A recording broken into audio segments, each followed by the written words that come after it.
Yeah, it's 1,500 euros for meter, but it's really expensive. It has these stairs beneath the sand, and this seems to be able to trap sand all, even after storms. But it entered in function only once since the beginning of the last century. So it's not sure that it works really. Now we are testing different structures. This is fiberglass, and it's compared with concrete ones to see the resistance. So there is a lot of research in this field. You have very complex structures. Most of them are designed to reduce the velocity of the water returning to the backwash, because it's the backwash which erodes the toe of the structures. What say about this? This is Bulgaria. They are building a seawall here and expanding the land, creating a very artificial coastal line, which will never return to its original function. So these are systems to stabilize the shoreline. If you have a nuclear plant, I hope you haven't, but if you have it, on the beach, you must stabilize. You cannot allow the sea to enter. The other way is to limit the wave energy in the area you want to protect. The detached breakwater are the best systems. You see waves arriving. They are diffracted at the tip of the structures. And in this case, you see the orthogonals to the wave crest, which create convergence here. And you have a salient here. If the breakwater is very close to the beach, you have a tombolo connecting the beach to the structure. This is wrong because a tombolo prevents any longshore transport. If you have a tombolo, you failed your project, even if you have a very wide beach. Like this. With the tombolo, you don't have more sediments moving along the coast, and you have erosion at the end of the structure lines.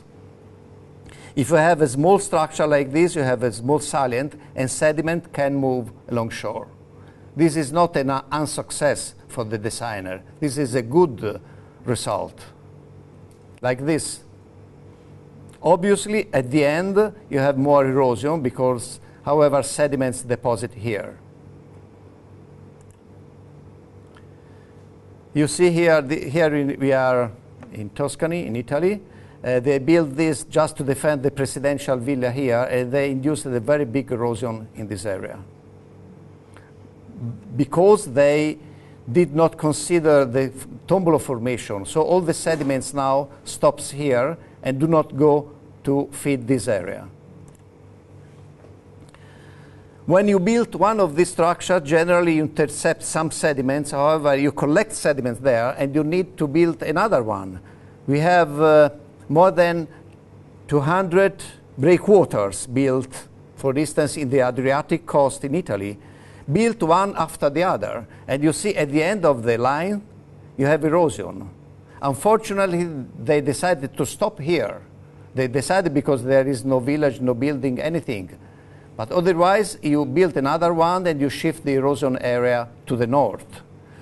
In this area, you don't have wave energy. Waves are useful for the beach. The beach lives with wave energy. If you don't have energy on a beach, you have a lake. And nobody likes to swim in the lakes because it's muddy, it's dirty, it's vegetation covers up to the waterline. So waves are useful for the beaches, and generally beaches are constructed by waves. You don't have to limit waves to maintain your beaches. This is a very big mistake we have done. And also you have deposition of fines. Fines are very much more polluted than coarse sand. You have bad water quality during summer. So this is a solution we are going to abandon, and we are demolishing all of these kind of structures. You see the deposition of fines behind the structures like that. Another problem is that after overtopping or water infiltration through the stones, you have piling up of water behind the structure. This water must exit from somewhere. It exits from the gaps.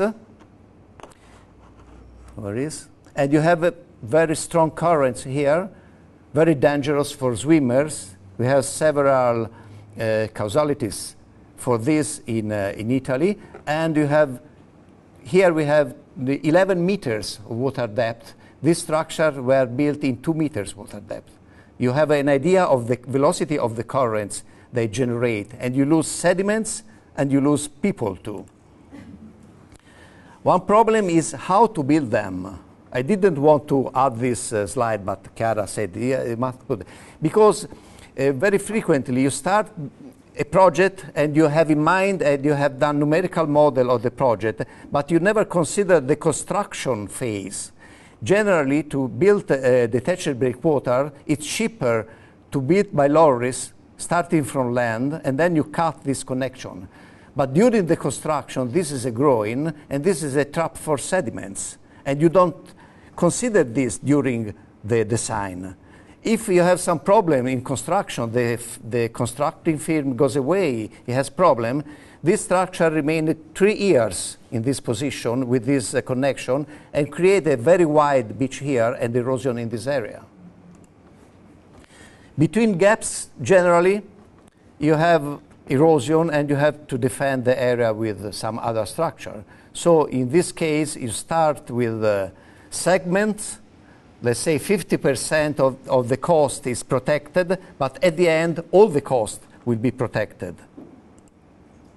You can have submerged structures like this, which are quite efficient, but also in this case, sediments entering are only fines which enter in suspension. So you change the shape and the quality of your beach. You will have a very fine sand, which is generally wet and is not nice for tourism. You can have structure which reduce their effect going lowering to reduce the effect at the tip of the structures. You can build them with a tube filled with sand, geotextile tubes, or you can have structure which are created for fish nurseries like this, and after some period, if they were built close to the coast, they realized that they reduce a little the wave energy, very little, but with the advantages that they don't create piling up.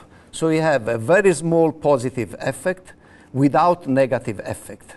We don't know now if the balance is it's good. We are testing them in wave channels and so on. Or you can have very complicated structure like this. This is a US patent which has been tested in California. And you have windows here. You know that water flows in the upper layer from the breakage zone to the beach, and below from the beach goes out to the breakage zone. If you have the way to inject this water to the top, you reduce the breakers here, you see in the tank here, and you reduce the wave energy approaching to the beach. A different solution is when you have a natural reef like this, which not always protect the beach. Sometimes we have that where we have the reef, we have much more erosion, because like a submerged breakwater, you have piling up water. This water cannot exit offshore and exit longshore. So you have that the area protected, which is eroding, and at the end of the protection, sediments accumulates because the flux, longshore flux, ends. We have a case we have been studying recently. Here is Punta Ala in Tuscany, where we have a reef like yours, which is narrower, and we saw that when waves arrives, we have water flowing longshore and exiting